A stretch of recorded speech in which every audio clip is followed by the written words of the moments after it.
Dans 2 minutes, il sera 15 h en direct sur BFM TV. Très bel après-midi à tous. À la une, les orages, vigilance orange sur 4 départements, le Gard, la Lozère, l'Hérault et les Côtes-d'Armor. Les Côtes-d'Armor où il est tombé jusqu'à 90 litres d'eau par mètre carré. On en parle avec Marc et en plateau et sur place avec un témoin qui vient de vivre des flots d'eau. Également à la une aujourd'hui, cette information se dirige-t-on vers une sortie de guerre entre l'Ukraine et la Russie? Vladimir Poutine et Volodymyr Zelensky pourraient en effet se rencontrer d'ici 15 jours. On en parle avec nos envoyés spéciaux et nos correspondants à Moscou, à Washington ou encore devant le fort de Briançon. Et puis le ministre de la Justice est en déplacement dans le Gard, Gérald Darmanin, qui inaugure une extension de la prison de Nîmes, l'une des plus peuplées de France. Mais d'abord, les orages, 4 départements en vigilance orange, le Gard, la Lozère, l'Hérault et les Côtes-d'Armor. Marc, ça a tapé très très fort dans les Côtes-d'Armor à l'instant. Oui, en effet, donc le département des Côtes-d'Armor qui était placé en vigilance jaune par les services de Météo France. Et Météo France a en réalité, sur observation, en voyant ce qui se passait, décidé peu avant 14 h de basculer donc en orange pour ce département parce que de très fortes pluies, des orages stationnaires circulent depuis 11 h midi sur le centre du département. Il est déjà localement tombé près de 100 à 110 litres d'eau mètre carré sur le centre du département. Alors sur les stations météo de Météo France, on relève localement 40-50 litres d'eau mètre carré, mais parfois les orages passent entre les stations et donc localement on est bien sur du 100-110 litres d'eau mètre carré dans le secteur de Plaintel ou de l'Ermitage sur l'Orge. Et donc avec ces très fortes précipitations qui se maintiennent, qui stationnent sur le centre du département, eh bien ça provoque d'importants ruissellements et des inondations. Restez avec nous, Marc. Justement, on va en parler avec un témoin BFM TV. Bonjour Laurent Galerne, vous êtes habitant de la commune de Loudéac, donc dans les Côtes-d'Armor. Vous êtes concerné, vous avez observé, vous observez ces orages et ces pluies diluviennes. Vous êtes un artisan. Expliquez-nous un peu les circonstances dans lesquelles vous êtes retrouvé tout à l'heure. C'est vraiment arrivé d'un coup, les orages, on s'est fait surprendre. Du coup, toute l'eau est remontée par toutes les bouches d'égout. C'était assez impressionnant, on n'a jamais eu ça sur l'Oudéac. Et donc, un peu plus compliqué à rouler. Moi, j'ai eu la chance d'avoir un camion qui est assez haut, donc du coup, ça pouvait passer. Mais les voitures traditionnelles, elles étaient vraiment bloquées complètement. Alors comment ont réagi les gens qui étaient dans ces voitures justement? Est-ce qu'ils ont essayé de rouler tant bien que mal? Est-ce qu'elles sont sorties de leur voiture? Qu'est-ce qui s'est passé? Qu'est-ce que vous avez vu? Moi, j'ai vu une voiture qui, elle, était bloquée dans le milieu. Je pense qu'elle n'a pas dû voir le niveau d'eau de loin. Et du coup, a essayé d'avancer gentiment, puis c'est resté bloqué. Mais du coup, dès qu'il y a eu une voiture qui a été bloquée, l'avantage, c'est que tous les autres conducteurs, après, ont pu mettre les warnings, et puis ça a stoppé tout de suite la circulation, quoi. Ce qu'on comprend de vos explications, c'est que ça a été un orage vraiment qui a surpris tout le monde. Oui. C'est arrivé rapidement? Tout à fait. Ah ouais, ça s'est produit en un quart d'heure, 20 minutes. Personne n'a compris. Dans beaucoup de garages et de sous-sols, là, les gens sont encore avec la raclette en train d'enlever toute l'eau.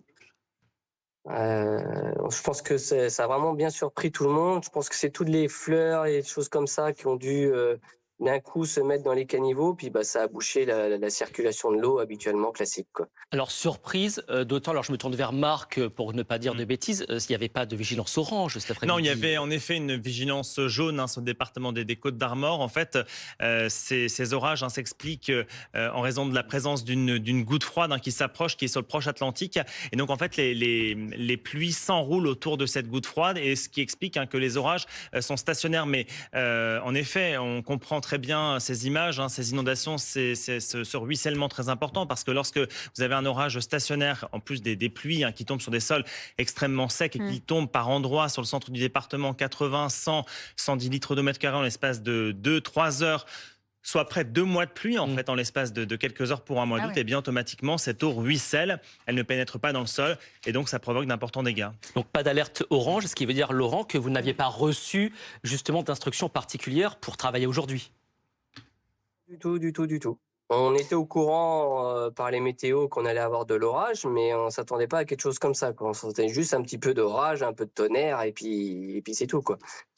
Et la météo était bien différente il y a encore quelques heures, encore hier d'ailleurs. Ah bien sûr. Ah oui. Ça s'est calmé un peu là ou pas? Parce que Là, l'orage ça y est, stationnaire, ouais. ça veut Là, dire on que a eu l'orage la n'avance. grosse orage là, qui a bien pris, et là, ça y est, ça s'est calmé. On est de retour sur une pluie fine, gentiment, là, et du coup, ça a permis d'évacuer toute l'eau qui remontait de toutes les bouches d'égout. Est-ce que vous avez pu assister peut-être à des débuts d'intervention? Est-ce qu'il y a eu des coupures d'électricité, par exemple? Je ne sais pas quels sont les dégâts que vous avez pu observer en dehors de ces bouches d'égout qui ont débordé comme vous les avez décrits. Avec les orages, il y a eu beaucoup de gens là qui sont retrouvés avec les compteurs qu'on sauté, et aussi beaucoup de gens là. J'ai déjà eu plusieurs appels des gens où soit leur four, leur micro-ondes ou des appareils électroménagers qui ont carrément grillé à cause de l'orage. Pourquoi vous dites que vous avez reçu des appels de ce genre? Vous êtes artisan, vous nous l'avez dit, mais dans quel C'est domaine? ça. Je suis en plomberie, chauffage, électricité. Ah oui, donc Vous allez voir un petit effectivement, peu de vous allez avoir travail. du travail. Oui. Est-ce que vous aviez déjà Voilà, vu tout ce à fait. type d'orage dans votre commune ou dans la région? Non, c'est très rare qu'on a ça. Habituellement, c'est des tout petits orages. C'est souvent le soir ou la nuit. Mais voilà, ça dure pas longtemps. Mais là, c'est vrai qu'aujourd'hui, ça a été un orage quand même qui a bien duré, qui a bien tapé, parce que ça résonnait bien dans les maisons. Et ça passait vraiment dans tous les organes de sécurité et tout, pour que les gens, que ça puisse faire sauter des fours, des micro-ondes, des choses comme ça. C'est que ça tapait assez fort.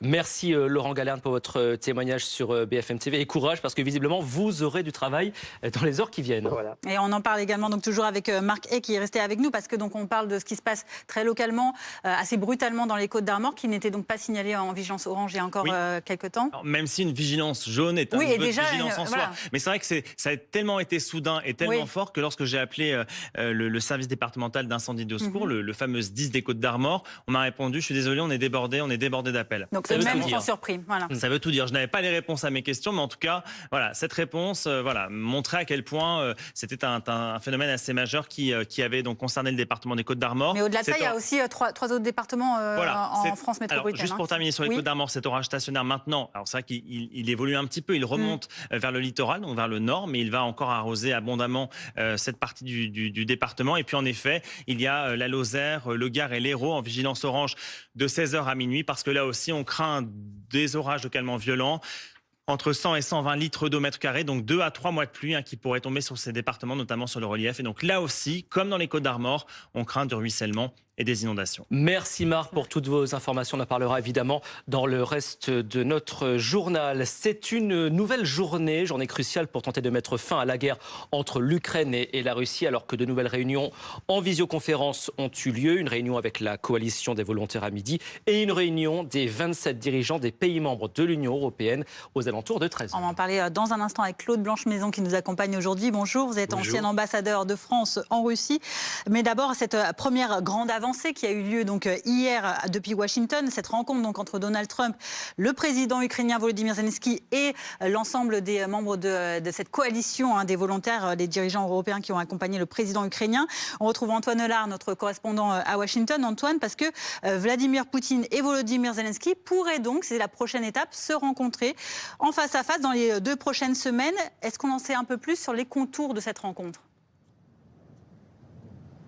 Alors, pour le moment, on ne connaît ni le lieu, ni la date, mais les choses pourraient aller très vite. Zelensky et Poutine pourraient se rencontrer avant la fin du mois d'août.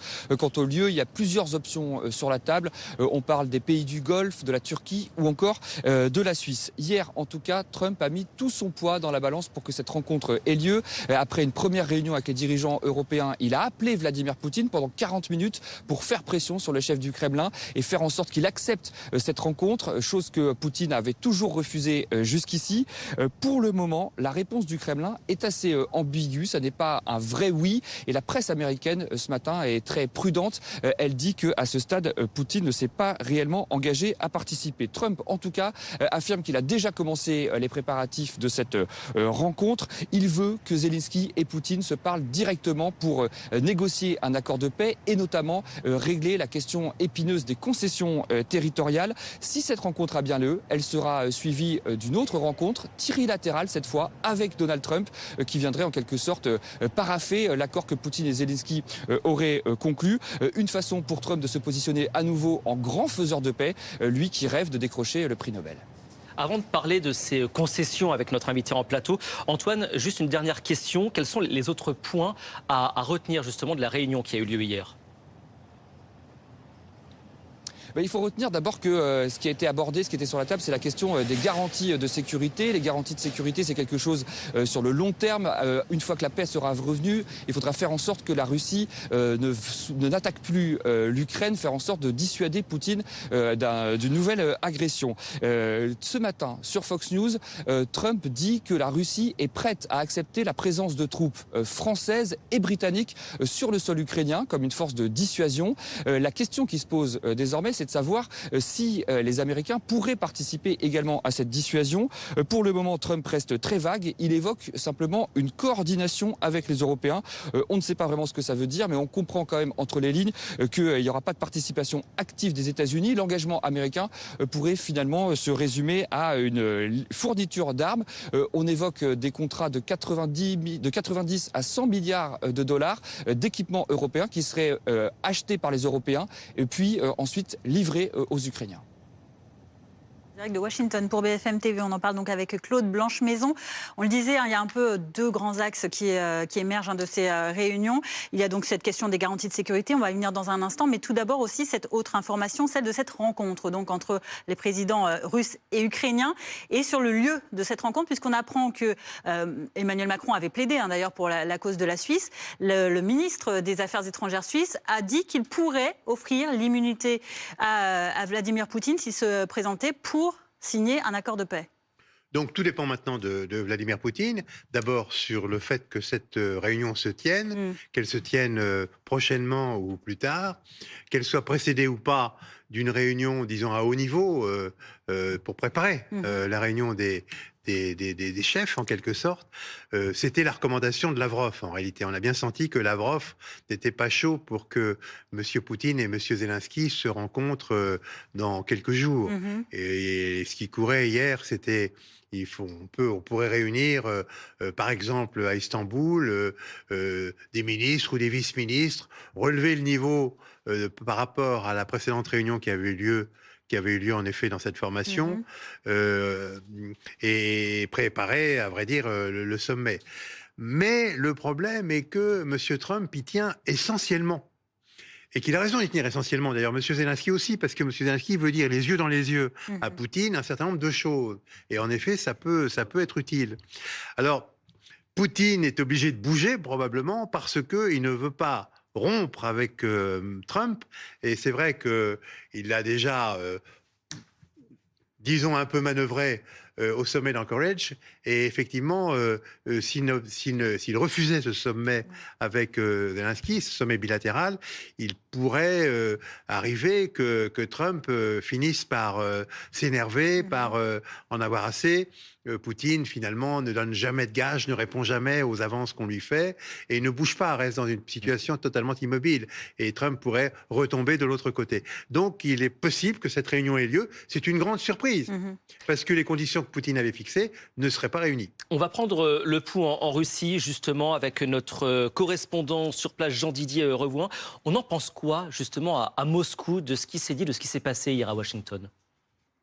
Ah bien, c'est positif de voir qu'après la réunion entre Donald Trump et Vladimir Poutine à Anchorage, pour la première fois, Américains, Ukrainiens et les alliés européens de l'Ukraine se sont rencontrés pour discuter des propositions qui étaient sur la table. Alors maintenant, on parle d'un sommet, d'une rencontre en tout cas, entre Vladimir Poutine et Volodymyr Zelensky. Alors dans un premier temps et pendant plusieurs années, Vladimir Poutine y était catégoriquement opposé, mais depuis plusieurs mois, il a changé d'avis. Il estime qu'une rencontre avec Volodymyr Zelensky, le président ukrainien, est possible, même souhaitable, mais à une condition seulement, c'est que ça permette des avancées significatives dans la crise qui oppose Kiev et Moscou.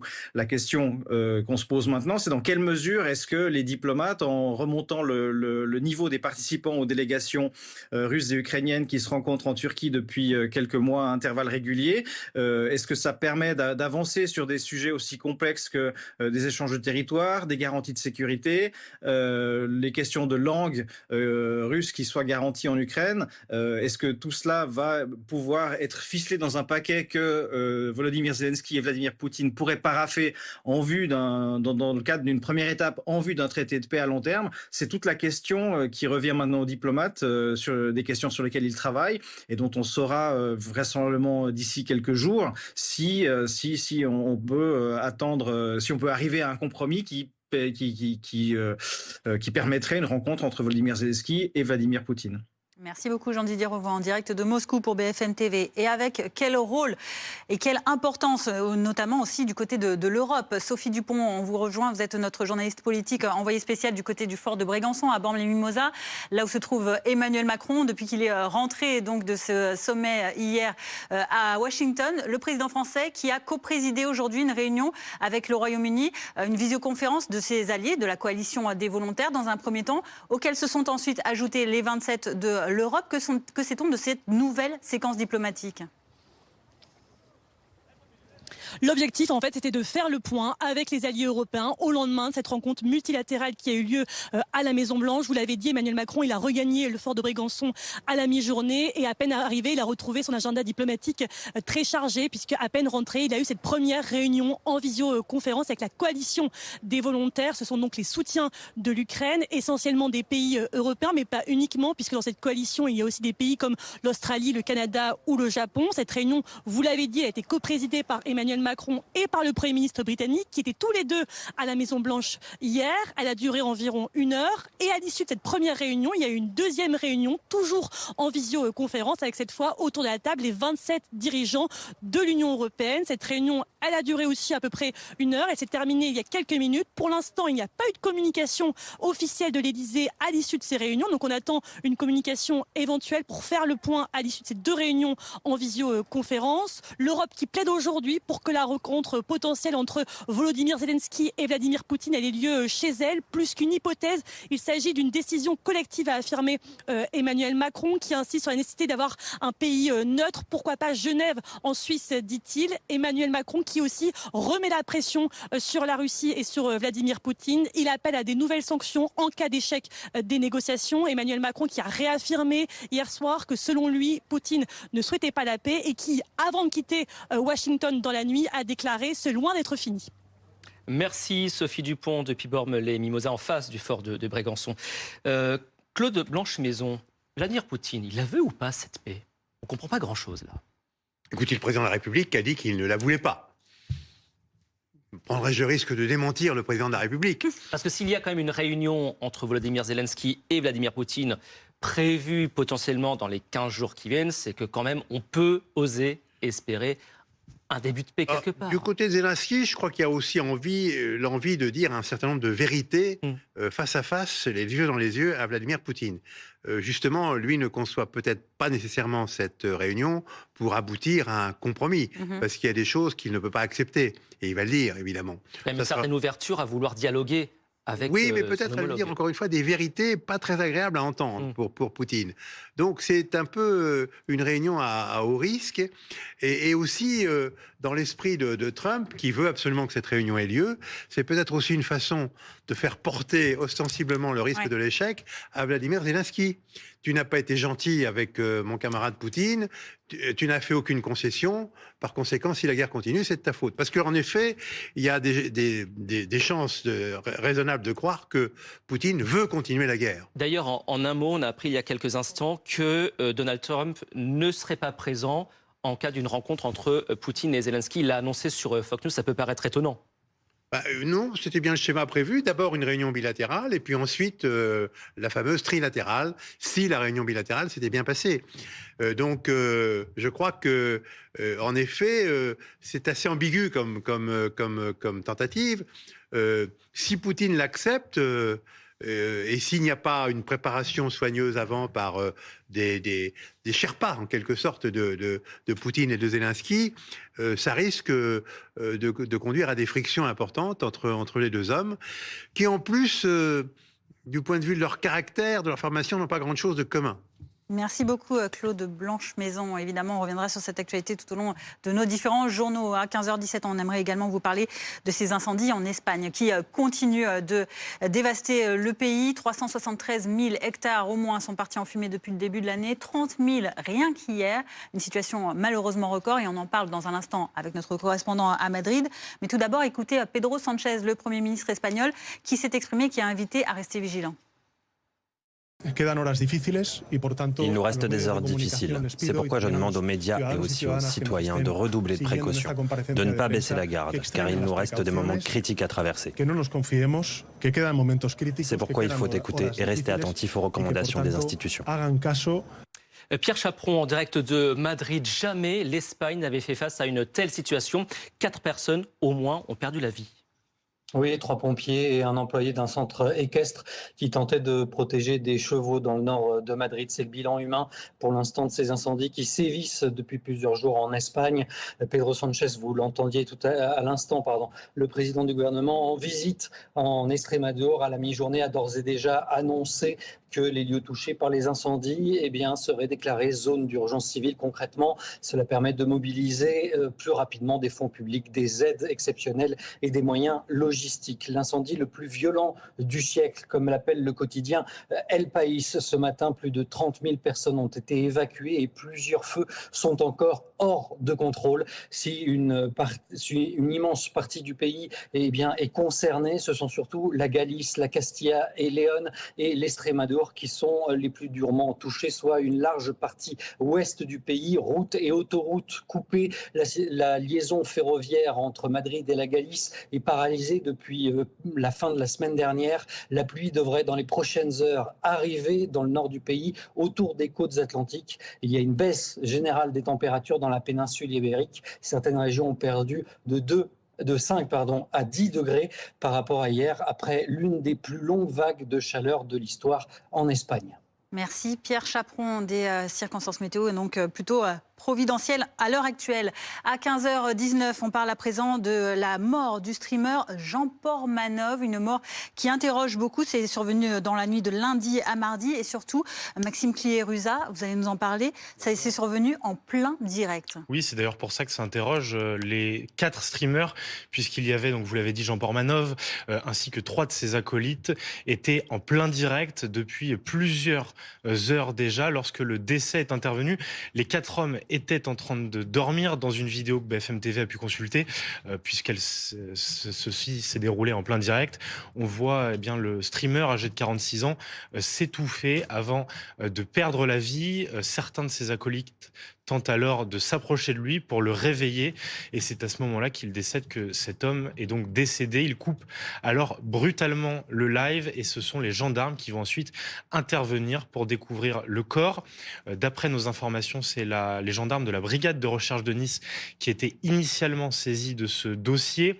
Ils ont été dessaisis au profit du service local de police judiciaire de Nice. Pourquoi ? Pour la simple et bonne raison qu'une enquête était déjà ouverte de par la police judiciaire de Nice, une enquête ouverte en décembre 2024 par le parquet de Nice pour des faits notamment de violence volontaire en réunion sur personnes vulnérables ayant entraîné une ITT inférieure à 8 jours et diffusion d'enregistrements d'images relatives à la commission d'infraction d'atteinte volontaire à l'intégrité de la personne. Pourquoi cette enquête ? Eh bien parce que ces 4 streamers étaient déjà soupçonnés de s'adonner sur les plateformes de vidéos en ligne sur Internet des actes de torture et ce depuis plusieurs mois déjà. Et on va suivre ça évidemment. Merci Maxime pour toutes vos informations. Tout de suite, la chronique éco. Le matelas raffinement d'Epeda a été désigné meilleur choix par UFC Que Choisir. Votre programme avec les matelas et sommiers Epeda. Votre programme avec Magnolia.fr. Changez votre assurance de prêt et économisez sur Magnolia.fr, comparateur en assurance de prêt immobilier.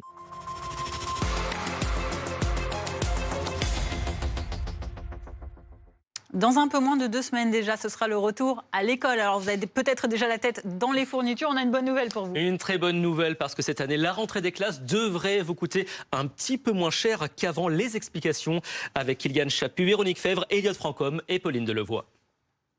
Les vacances ne sont pas encore finies, mais l'heure est déjà aux achats des fournitures scolaires pour Christelle.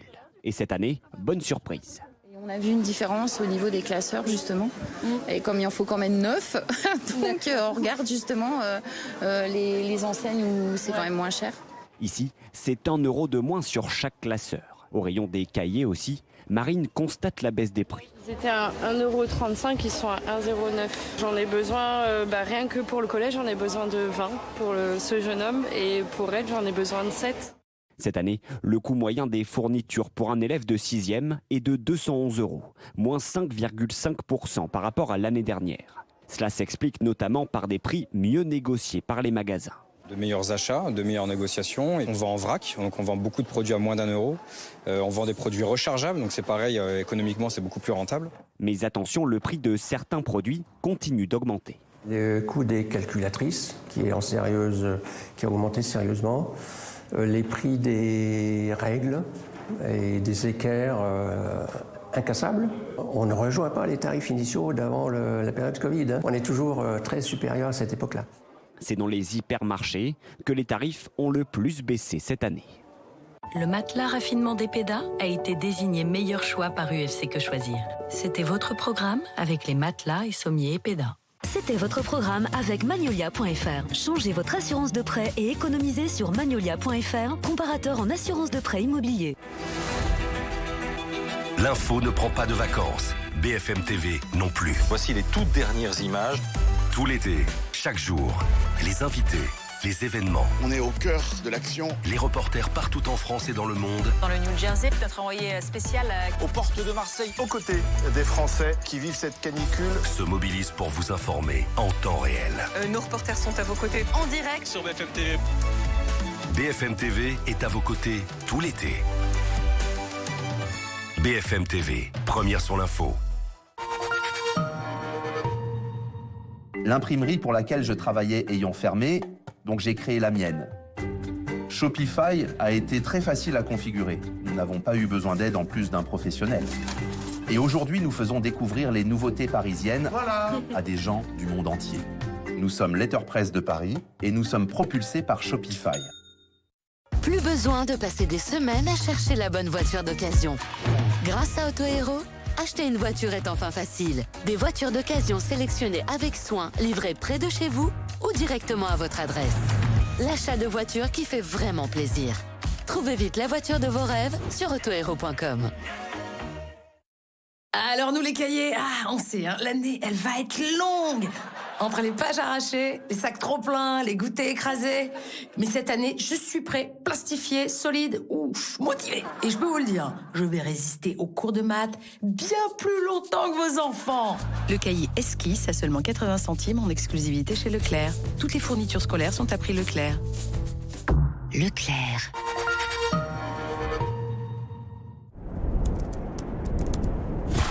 Des hôtels et des destinations d'exception jusqu'à moins 70%. Voyage privé, l'évasion commence ici. Enfin, Qu'est-ce qu'on a J'ai 3 opérateurs différents, des dizaines de factures, je m'en sors plus. Avec Big, la dernière innovation de Bouygues Télécom, plus vous prenez de forfaits et moins les forfaits sont chers. Ça veut dire qu'ils sont dépressifs? Dégressif. Dégressifs, oui, mais c'est vraiment à la lettre près, vous. Hein. Donc, plus on est, moins c'est cher. Exactement ce que je viens de dire, du coup, oui. Ah, c'est génial, ça, c'est super. Mathéo, appelle tes cousins, même ceux que j'aime pas, appelle-les. Avec Big, le pack B-Box plus forfait, c'est jusqu'à 440 € d'économie par an pour toute la famille. Bouygues Télécom. Je me demande combien vaut notre voiture. Vendezvotrevoiture.fr peut vous le dire. Vendre sa voiture n'a jamais été aussi simple. Saisissez simplement les détails de votre voiture et obtenez le prix de vente. Et vendez-la dans une agence. Obtenez le meilleur prix maintenant sur vendezvotrevoiture.fr. Ne perdez pas votre surplus d'énergie. La météo avec Fleuron Industrie. Installateur de batteries de stockage pour centrales photovoltaïques. Partir un jour. Cet été, partez l'esprit léger. Regardez la météo avec ImaProtect. Alarme et télésurveillance. La météo avec TGV Inouï. Il ne fait pas beau chez vous? Le soleil vous attend dans l'une de nos 200 destinations en France et aussi en Europe.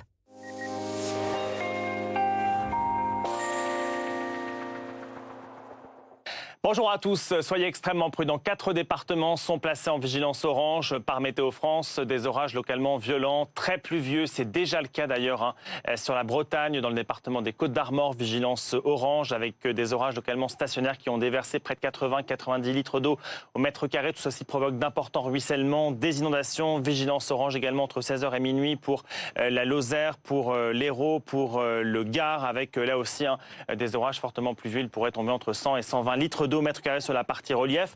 On voit déjà ces pluies s'organiser sur un bon nombre de régions et ces orages localement violents attendus cet après-midi sur un grand quart sud-est. De fortes pluies, de la grêle, de fortes rafales de vent. Les pluies vont se maintenir sur la Bretagne et puis un soleil voilé mais un temps plus calme en direction des frontières du nord-est. Les températures pour cet après-midi, conflit de masse d'air, d'où ces orages localement violents attendus. C'est vrai que les températures sont moins chaudes à l'ouest, 22 à Nantes, 22 à Rennes, 29 à Paris mais encore 32 à Dijon et 31 pour Marseille. La suite pour demain.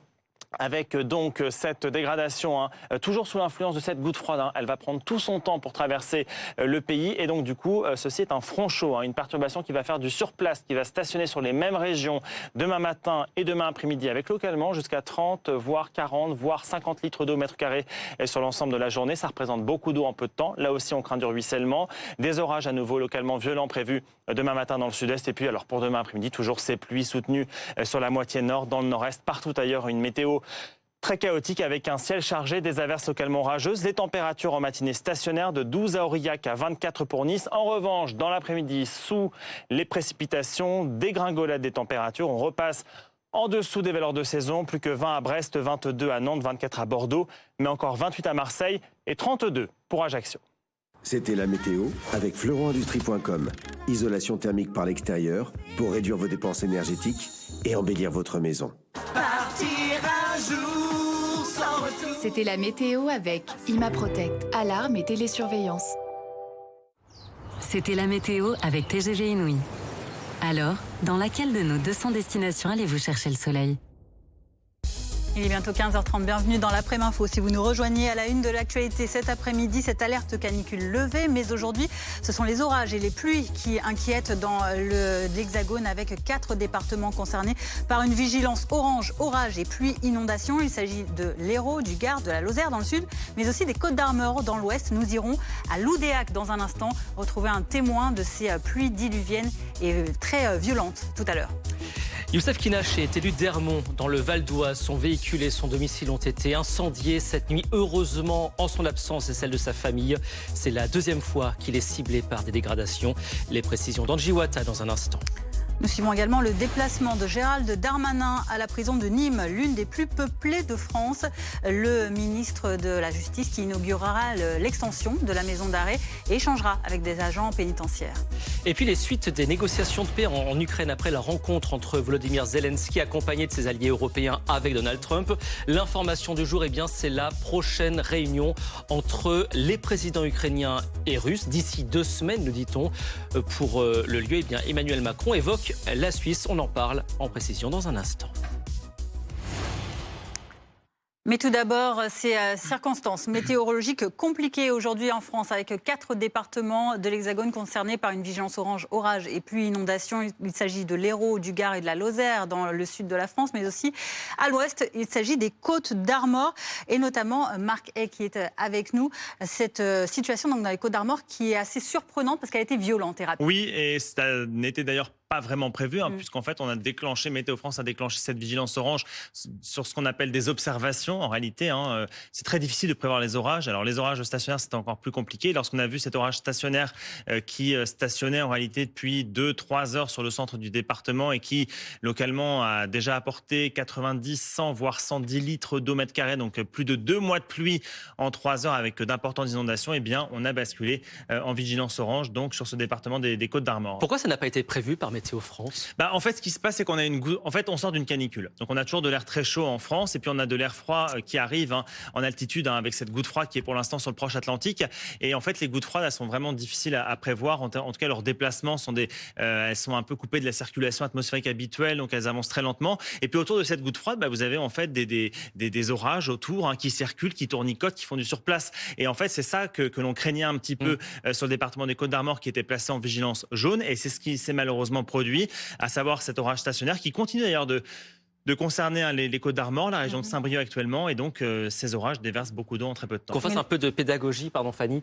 Un orage stationnaire, c'est un orage qui ne bouge presque pas, c'est ça? Voilà, c'est un orage qui fait du surplace, hein, donc qui pendant 2-3 heures va déverser des quantités d'eau extrêmement importantes. Hein. Donc c'est vrai que lorsqu'on regarde un petit peu les stations de Météo France en Bretagne, on a localement sur certaines stations, Plouguenas par exemple, près de 40 litres d'eau mètre carré. Mais en fait, l'orage, c'est un phénomène très localisé. Et ce qu'on utilise, on utilise en fait ce qu'on appelle les lames de radar d'eau. Et en fait, on aperçoit donc sur les lames, ce sont des estimations en fait de pluie qui sont tombées. Eh bien, dans les stations vraiment qui mesurent les quantités d'eau tombées, on arrive à 30-40 litres d'eau mètre carré. Mais au travers des stations, avec les outils que Météo France possède, eh bien, on arrive à des quantités qui sont proches de 100-110. Donc, ça représente quand même 2 mois et demi de précipitation.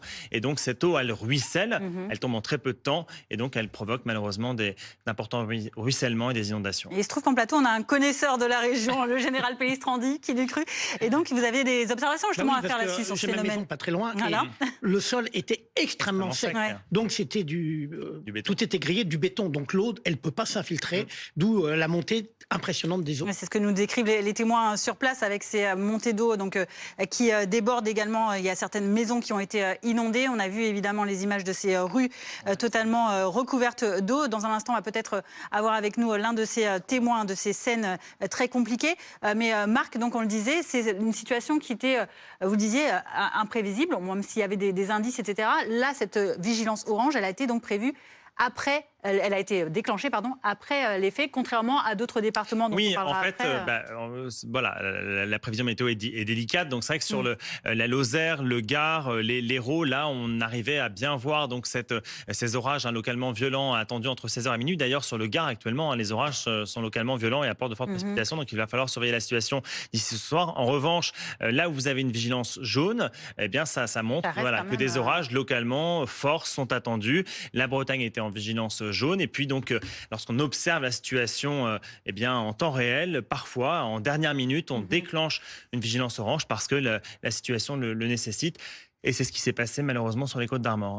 Bon, on va parler de tout ça avec quelqu'un qui est sur le terrain, qui a tout vu cet après-midi. Romain Lebescon, merci d'être en direct avec nous sur BFM TV. Vous habitez donc à Loudéac où ça a frappé fort cet après-midi. Racontez-nous ce que vous avez vu, ce que vous avez vécu.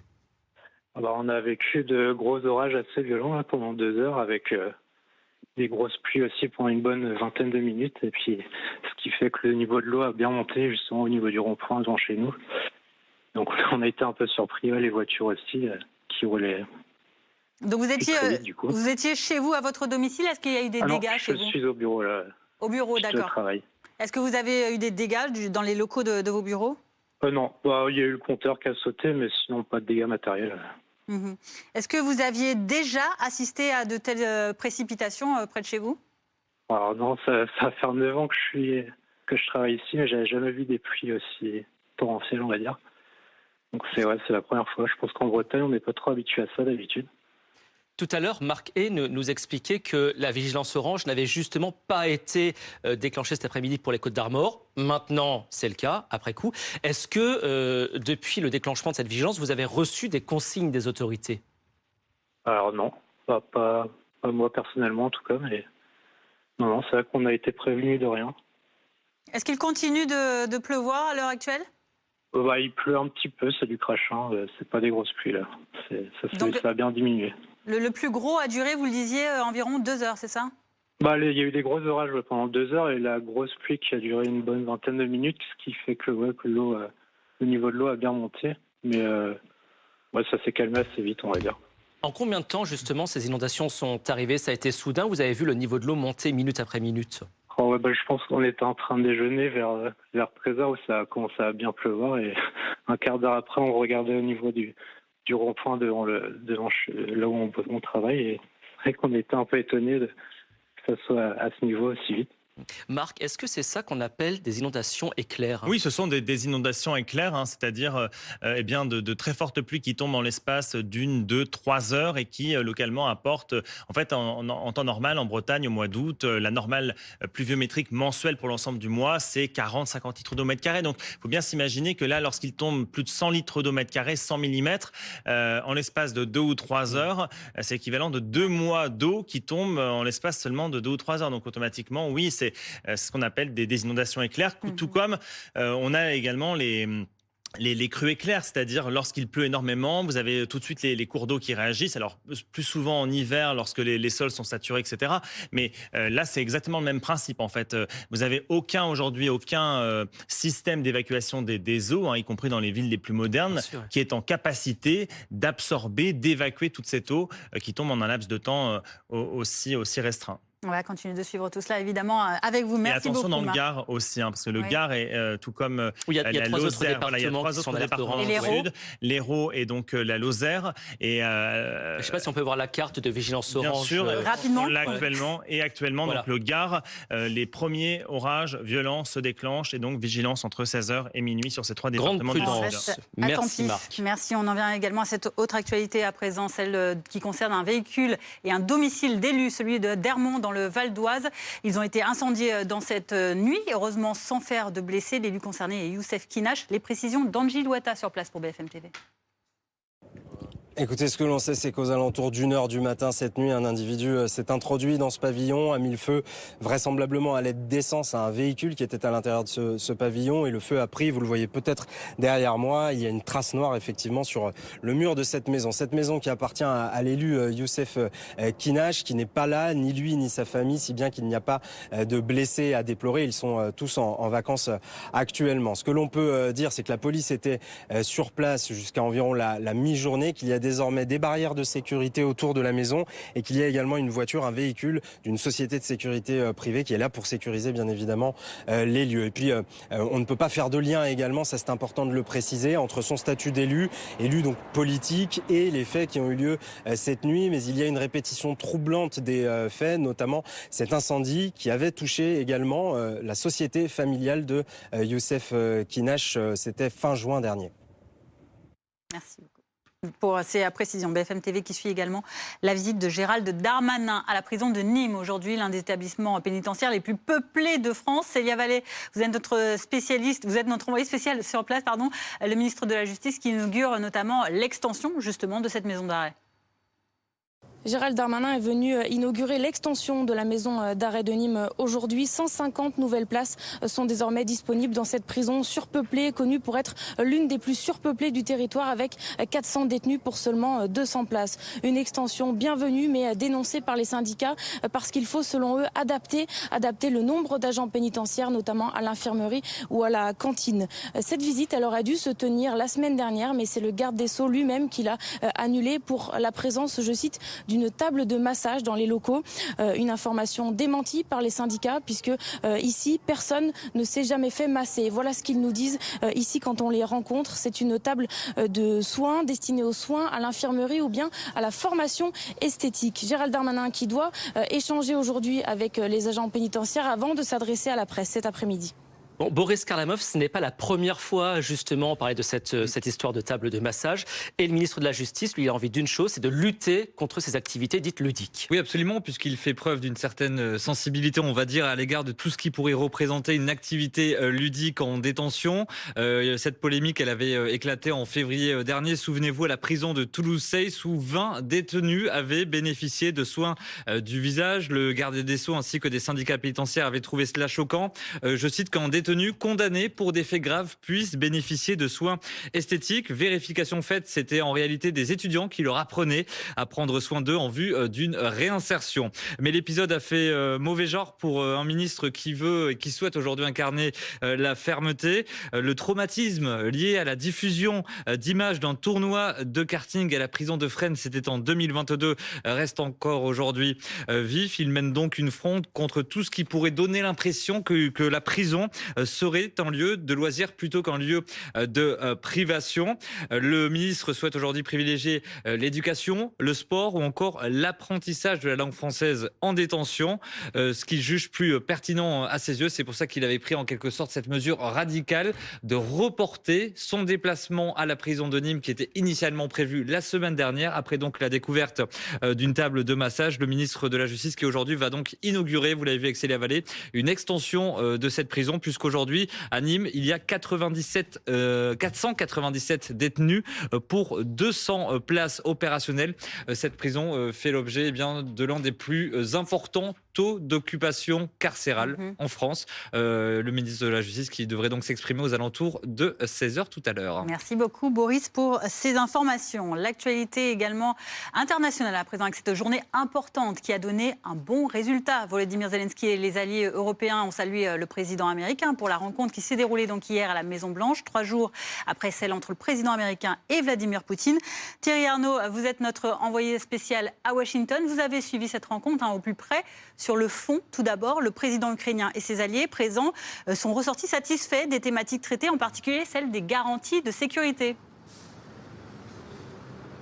Oui, tout à fait. Alors, ce qui est important d'abord, c'est ce qui ne s'est pas passé hier à Washington et qu'au fond, tout le monde redoutait. D'une part, la répétition, évidemment, de ce clash entre le président ukrainien Volodymyr Zelensky et Donald Trump dans le bureau ovale. Cette fois-ci, ça a été beaucoup plus courtois, beaucoup plus constructif, beaucoup plus souriant et on a évité de nouveau cette catastrophe. Et puis, les Européens qui étaient autour de Volodymyr Zelensky venus le soutenir ici, ils étaient là pour une raison très simple. Ils voulaient éviter que Donald Trump, finalement, oblige le président ukrainien à capituler en quelque sorte, à plier aux exigences de Vladimir Poutine. Et là encore, l'objectif a été atteint. Il a pu repartir, quitter Washington la tête haute hier soir, le président ukrainien. Ce qui était sur la table, c'était, vous l'avez dit, entre autres choses, ces conditions de sécurité. De quoi s'agit-il? Alors il s'agit de dire qu'une fois que la paix sera conclue, il faut créer les conditions pour que la Russie ne soit plus à nouveau en situation d'envahir l'Ukraine. Et pour ça, il faut une armée ukrainienne très solide et il faut des pays qui sont présents militairement à ses côtés pour garantir sa sécurité, y compris les États-Unis.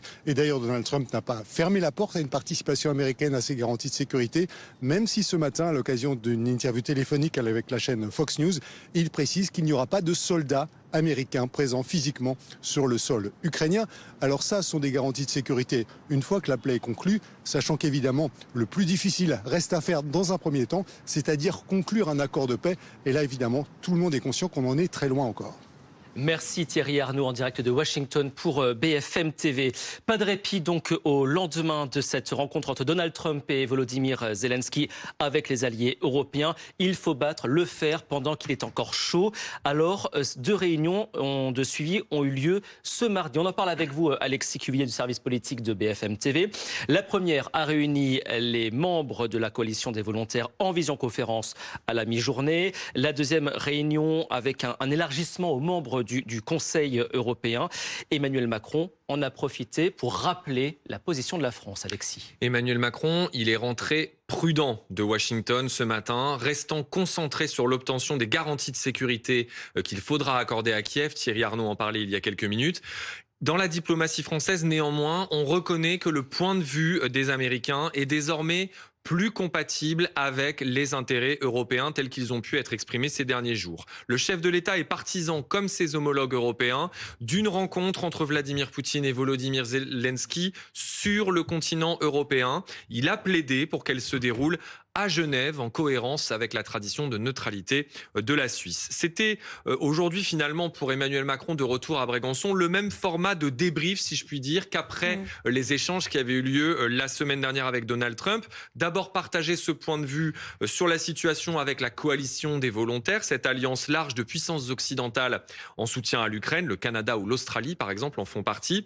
Et puis bien sûr il y a eu cet échange avec les 27 pays de l'Union européenne, puisque seules quelques puissances étaient autour de la table hier soir. Des Européens, on le sait, qui n'ont pas été les acteurs principaux de ce qui s'est joué depuis l'Alaska vendredi, même si les défenseurs de l'institution européenne assurent que l'activisme des capitales comme Paris, Berlin, eh bien, ont permis d'influer sur les échanges des derniers jours. Critique traditionnelle de Bruxelles, Marine Le Pen, sur la scène politique française, a parlé sur le réseau X d'un affaiblissement de toutes les nations européennes, je cite, au sein d'une bureaucratie européenne et atlantiste vassalisés par Washington, a dit Marine Le Pen. Alors vous le disiez Alexis à l'instant, Emmanuel Macron plaide pour que la réunion se tienne en Suisse, Suisse qui est un territoire neutre.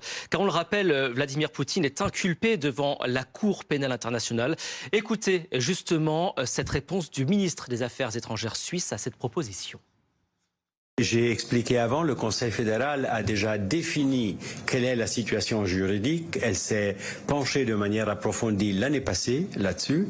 Il a défini les procédures et les règles, et il a défini les règles pour, disons, donner l'immunité à une personne qui est sous mandat d'arrêt international si cette personne vient pour une conférence de paix, pas si elle vient pour des raisons privées, etc., mais pour des raisons de paix grâce à l'activité de la Suisse, de la Genève internationale.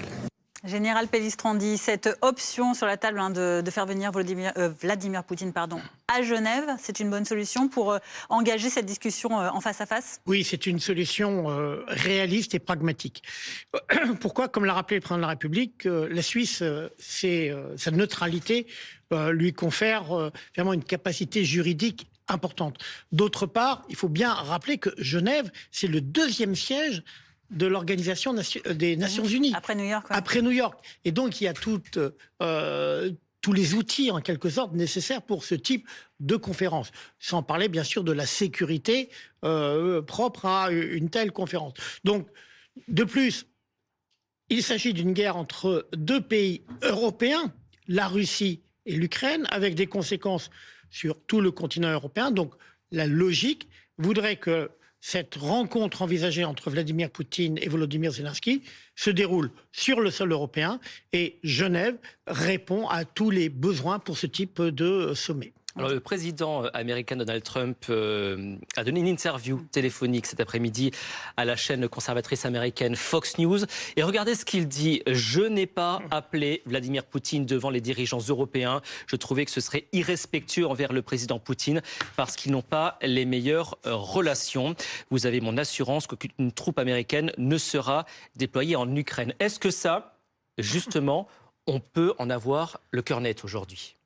Oui, puisque les témoignages des différents participants, dont le président de la République, ont confirmé que le président... Direct, on écoute le ministre de la Justice.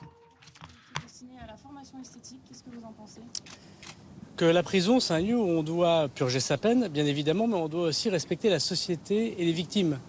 Si on est en prison, c'est que des magistrats indépendants ont décidé de vous priver de votre liberté. C'est une décision difficile. C'est une décision qui concerne aujourd'hui 84 000 détenus sur le territoire national. Il y a 180 000, par exemple, personnes condamnées qui sont aujourd'hui suivies dans ce qu'on appelle un milieu ouvert, bracelet électronique ou travail d'intérêt général, et 84 000 personnes qui sont en détention. Quand on est en détention, on doit bien sûr être respecté comme une personne humaine, on doit pouvoir vivre le plus décemment possible, on doit pouvoir se projeter pour la plupart des détenus dans une réinsertion. Et donc il faut apprendre de nouveau un métier, il faut avoir une formation, il faut réapprendre des codes sociaux, il faut parfois s'alphabétiser, puisqu'une partie de nos détenus, malheureusement, connaissent des difficultés importantes pour lire ou écrire le français. Mais on doit aussi avoir un message de respect des victimes, de respect de la société. Et je suis un garde des Sceaux qui va pousser énormément pour obtenir des moyens pour construire des places de prison supplémentaires, pour supprimer le plus possible la surpopulation carcérale dans notre pays, pour faire travailler, pour ceux qui le souhaitent, évidemment, les détenus, mais qui respectera profondément les victimes. Et je ne pense pas, on l'appelle comme on le souhaite, mais une table de massage, ça reste une table de massage. Je ne pense pas que ce soit en mettant des tables de massage dans des lieux de détention qu'on respecte les victimes, qu'on respecte la société et qu'on donne un message aux détenus qui sont privés de leur liberté, qu'ils ont commis une faute et qu'ils doivent, par leur peine, réparer cette faute. Donc, comme ministre de la Justice, depuis mon arrivée, voilà 6 mois, les choses sont assez simples. Je me bats pour mon ministère pour avoir des crédits supplémentaires. Grâce aux arbitrages du président de la République et du Premier ministre, le ministère de la Justice est le seul ministère avec le ministère des Armées à connaître une augmentation conforme à sa loi de programmation budgétaire. Et quand on connaît les difficultés de notre pays, on voit la confiance qu'a le gouvernement dans sa justice. C'est le seul ministère qui va connaître une progression très importante de ses effectifs. C'est 1600 effectifs en plus. Ça a été écrit il y a quelques heures par le Premier ministre au ministère de la Justice. 1600 effectifs en plus, c'est-à-dire tous les magistrats promis par les gardes des Sceaux précédents, mais 1 millier, par exemple, d'agents pénitentiaires en plus, une centaine d'agents d'insertion de probation en plus, quasiment une centaine d'agents de la protection de l'enfance en plus. Des moyens très importants sont donc donnés au ministère de la Justice, et je me battrai pour ça. Mais je veux aussi, tout en défendant les moyens du ministère de la Justice, défendre l'autorité de la chose jugée, l'autorité des agents pénitentiaires qui sont menacés, l'autorité, me semble-t-il, de la décision de justice qui doit être exécutée. Et quand on est condamné à une peine de prison, on est condamné à de la prison. Alors, la décision que j'ai prise la semaine dernière, tout en inaugurant cette extension qui permettra d'avoir 150 places de prison supplémentaires et dès demain le transfert des détenus dans cette nouvelle ère, c'est de prendre cette table de massage et de la faire mettre dans le local professionnel des agents pénitentiaires parce que c'est eux que je veux soutenir en premier lieu. On nous dit pardon, que ce n'est pas une table de massage mais une table de soins ou de formation. Oui, je sais que dans l'éducation nationale on appelle le ballon le référentiel bondissant. On peut changer les réalités des choses. Moi, vous savez, moi je parle français. Je suis un élu local, je suis un de Tourcoing, je suis le fils d'une femme de ménage, on m'a appris à parler français. Une table où on s'allonge et on peut avoir des soins, ça s'appelle une table de massage. Donc si on ne nomme pas les choses, on ne peut pas comprendre comment les choses fonctionnent. Moi, je vois des agents pénitentiaires fatigués. Je vois des agents pénitentiaires qui sont en sous-nombre par rapport aux détenus qu'ils doivent gérer. Je vois que dans des prisons qui sont censées être des lieux où on est privé de contact avec l'extérieur, on trouve des téléphones, on trouve de la drogue, on trouve des couteaux en céramique. Voilà. Et ben moi, quand on est à l'isolement en prison, normalement, on ne doit pas pouvoir téléphoner. Quand on est condamné à une peine de prison, on doit pouvoir aller en prison. Aujourd'hui, la moitié des peines de prison ne sont pas exécutées dans notre pays. Et quand on est un détenu, on doit pouvoir, bien sûr, vivre en toute dignité. Et la plupart de nos prisons ne sont pas dignes d'une République et de la France. On doit construire davantage de places, on doit être plus attentif à la réinsertion, c'est incontestable.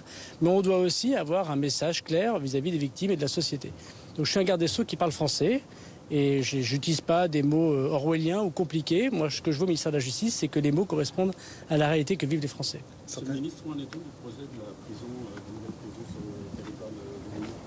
Alors, je me suis entretenu ce midi avec les élus du territoire de Nîmes, et notamment M. Proust, qui m'a une nouvelle fois parlé de ce sujet. Donc nous déposerons, et je remercie les services de l'administration pénitentiaire, l'autorisation environnementale très bientôt, dans les quelques semaines qui viennent. Nous avons une difficulté qui est la compensation environnementale. Il faut trouver des hectares ailleurs pour pouvoir construire cette prison qui est importante. Moi, j'accompagnerai les élus nîmois dans la construction de cette nouvelle prison qui en a bien besoin. La France a besoin de prisons et de prisons dignes, comme j'accompagnerai les magistrats et je l'espère la ville de Nîmes dans un nouveau palais de justice parce que nous le devons aux magistrats, nous le devons aux avocats et nous le devons aux justiciables. Donc nous mettrons des moyens, je l'espère, accompagner des collectivités locales pour qu'il y ait une nouvelle prison et un nouveau palais de justice le plus rapidement possible à Nîmes. Monsieur le ministre, certains syndicats se sont plaints que cette polémique sur ce que vous appelez une table de massage élude le problème de surpopulation carcérale et des conditions de travail qui en découlent. Non, il faut voir les deux en même temps, c'est-à-dire qu'il faut à la fois de l'autorité. Quand on est dans un lieu qui est la prison, c'est un lieu d'autorité. On doit respecter l'agent pénitentiaire, on doit respecter sa peine. On ne doit pas pouvoir téléphoner, on ne doit pas pouvoir se droguer. Voilà, c'est un bon sens. Il y a peut-être des gens qui sont opposés à ce bon sens, mais en tout cas c'est le mien et c'est moi qui suis ministre de la Justice. Et puis de l'autre côté, il y a des agents pénitentiaires qu'il faut en effet soutenir contre le narcotrafic et contre la violence. Je rappelle que j'ai pris mes fonctions au moment où nous tirions les conclusions du drame qu'est l'assassinat de sang-froid tiré à la Kalachnikov en pleine journée de 2 agents pénitentiaires à Incarville. Et donc nous avons mis en place, et je remercie le ministère de la Justice et l'administration pénitentiaire qui a fait un très gros travail, la prison de Vendin-le-Vieil, la première prison de sécurité construite en 5 mois. La deuxième ouvrira le 15 octobre prochain, vous le savez, à Condé-sur-Sarthe. Et puis il y aura le lieu de détention de Saint-Laurent-du-Maroni. Puis il y aura sans doute d'autres lieux pour lutter contre le narcotrafic, qui est un danger qui touche tous les Français, chacun le voit. Et c'est pas à Nîmes qui est gangréné par une partie du narcotrafic et l'arrière-pays marseillais qu'on me dira l'inverse, sachant qu'une grande partie de ce trafic, vous le savez, vient de la prison. Qu'il y a aujourd'hui des gens qui tiennent des points de deal dans des quartiers nîmois à partir de la prison. Ça, aucun des Nîmois ne peut le comprendre et je pense qu'aucun des agents pénitentiaires ne peut le comprendre. Et puis il y a un deuxième sujet après cette question de sécurité. Dans votre région ici concernée, il y avait 11 personnes qui étaient dans des prisons, notamment celle de Nîmes, qui ont été envoyées à Vendin-le-Vieil. Donc les personnes les plus dangereuses ont été envoyées à Vendin-le-Vieil. Nous continuerons ce travail. Il y a un sujet de recrutement. Il n'y a pas assez d'agents pénitentiaires. Donc pour la première fois, on va recruter 1000 agents pénitentiaires supplémentaires en plus des départs en retraite l'année prochaine, à tel point que l'école d'Agen, que j'irai très bientôt de nouveau visiter, sera trop petite. Et donc j'étudie la possibilité de faire une deuxième école nationale pénitentiaire pour pouvoir former davantage d'agents pénitentiaires, parce que quand on est 2 agents pénitentiaires pour 90 détenus sur une coursive, on ne peut pas faire correctement son travail. Et puis il y a un travail évidemment de plus grande fermeté pour les parloirs. C'est la prison de Nîmes, j'ai regardé mon téléphone pendant toute la visite et j'ai pu téléphoner. Donc vous voyez, ça c'est des choses qui sont en dysfonctionnement. Et évidemment, moi, je reviendrai à Paris avec ce bon sens d'un maire qui essaie de résoudre des problèmes très concrètement. On ne doit pas pouvoir téléphoner en prison. Il y a des endroits où on ne téléphone pas. Il y a des endroits comme ici où manifestement les choses ne sont pas très bien faites techniquement. Donc il faut qu'on y mette les moyens. Et puis il y a un travail de taux horaire des agents pénitentiaires qui travaillent beaucoup, qui travaillent trop. Et du coup, pour leur santé, c'est des gens qui travaillent la nuit. C'est des gens qui ont des difficultés de santé, de famille. Et si on veut qu'ils continuent à rester comme agents pénitentiaires, il faut pouvoir les faire progresser, mieux les rémunérer et leur donner un temps de travail classique. Je l'ai fait dans la police nationale. Quand je suis arrivé au ministère de l'Intérieur en 2020, il y avait une crise de la sécurité publique, c'est-à-dire qu'il n'y avait pas assez de policiers dans les commissariats. J'ai fait une augmentation de rémunération, un changement de statut qui leur a permis de faire un changement d'horaire, même si ça reste très difficile, le métier de flic et le métier de policier, qui leur permet d'avoir aujourd'hui plus de monde sur la voie publique. Et je le ferai pour les agents pénitentiaires. Concernant le téléphone, la journée du 10 septembre, vous avez annoncé un mouvement tout bloqué. Est-ce que vous acceptez de nous donner votre sentiment sur ce mouvement qui s'annonce pour l'instant sur les réseaux sociaux notamment? Moi, je suis ministre de la Justice et mon travail, c'est pas d'être commentateur, c'est de faire des choses. Donc je fais des choses. Je transforme la prison, je porte un projet de loi de réforme pénale, j'ai transformé une partie de la matière civile pour nos concitoyens, je fais des prisons de sécurité. C'est votre travail c'est l'opposition de commenter, moi je suis un acteur. Une question concernant les téléphones, il y a un buzz sur les réseaux sociaux d'une influenceuse, Emma Paris, qui dit que sa compagne, qui vient de sortir de prison, est toujours en relation avec sa codétenue qui est fichée S. Comment c'est possible? Pourquoi cette personne qui est fichée S n'est pas dans une cellule à l'isolement? Ma deuxième question qui n'a rien à voir, vous avez envoyé une circulaire au procureur concernant les mariages blancs. Voilà, quel est le but avec cette circulaire et qu'est-ce que vous voulez mettre en place? Alors sur le premier point, j'ai demandé une enquête administrative pour savoir si ces faits sont vrais. Pour l'instant, je ne peux pas vous les confirmer. Je rappelle qu'il y avait une rumeur, voilà quelques mois, que l'un des auteurs, M. Abdeslam, des attentats terroristes, avait pu se marier en prison et mettre enceinte sa conjointe. Il n'a pas pu se marier en prison, c'est un mariage religieux au téléphone, ce n'était pas un mariage en prison. Et sa conjointe n'était pas enceinte de M. Abdeslam. Donc attention aux rumeurs, mais j'ai demandé, suite à ce qui semble être une information, je mets des guillemets sur les réseaux sociaux, une enquête et on la rendra évidemment publique. Sur le deuxième point, je veux assurer aux maires de France, ayant été maire moi-même, peut-être que je les comprends davantage, notre parfait soutien au ministère de la Justice pour lutter contre les mariages frauduleux. Le maire ou l'officier d'état civil, quand il marie, il ne le fait pas en tant qu'élu, il le fait parce qu'il porte écharpe bleu-blanc-rouge en tant qu'agent de l'État. Et il le fait sous l'autorité du procureur de la République. Et plusieurs élus, je pense à des élus près de Meaux et aussi des élus dans le sud de la France, m'ont interpellé directement pour me dire que ce qu'ils avaient demandé au procureur de la République, c'est-à-dire de suspendre les mariages, n'avait pas été forcément suivi des faits. Alors il faut dire que les parquets n'ont pas toujours les moyens de pouvoir le faire, mais j'ai demandé par cette instruction de pouvoir faire confiance par nature au maire et lorsqu'un mariage est frauduleux, il ne faut pas qu'il puisse se dérouler. Et il y a toujours un recours possible. Le recours, c'est celui des futurs époux potentiels devant un juge indépendant qui donnera sa décision de justice. Mais moi, je souhaite désormais que les procureurs de la République soutiennent les maires lorsque les informations que les maires leur donnent donnent une suspicion assez importante. Le mariage, c'est l'épreuve d'un consentement. C'est fonder une famille sur le territoire national, quelle que soit sa nationalité, bien évidemment. Mais c'est pas utiliser les règles de la République pour pouvoir détourner une belle institution républicaine. Donc j'ai demandé, parce que je travaille l'été, madame, comme les magistrats et les agents pénitentiaires, et comme vous aujourd'hui, parce que cet été, à plusieurs reprises, je vous l'ai dit, à 3 reprises, des élus et des maires m'ont saisi directement pour me dire que l'interpellation qu'ils avaient faite auprès des procureurs de la République n'était pas suivie des faits et qu'on leur avait enjoint de faire ce mariage. Donc on va interchanger la charge. On va dire que lorsque les maires interpelleront les procureurs de la République et le corps préfectoral, le service de l'État au sens large, les procureurs de la République notamment, les services d'enquête judiciaire seront aux côtés des maires. Et si jamais il y avait une contestation, elle se ferait devant les tribunaux. Et je demande qu'on fasse confiance aux maires. Merci beaucoup. Merci à vous. Merci. Merci beaucoup. Voilà pour les mots du ministre de la Justice, Gérald Darmanin. On en parle tout de suite avec vous, Boris Karlamov. Il a dit les choses, il n'a pas pris de pincettes. Et notamment, il a évoqué, alors ça peut paraître anecdotique comme ça, mais tout au long de son intervention, il a parlé d'une table de massage. Il raconte quoi là? Alors cette table de massage, elle a été découverte quelques heures avant la visite ministérielle du garde des Sceaux qui était initialement prévue la semaine dernière dans cette maison d'arrêt de Nîmes.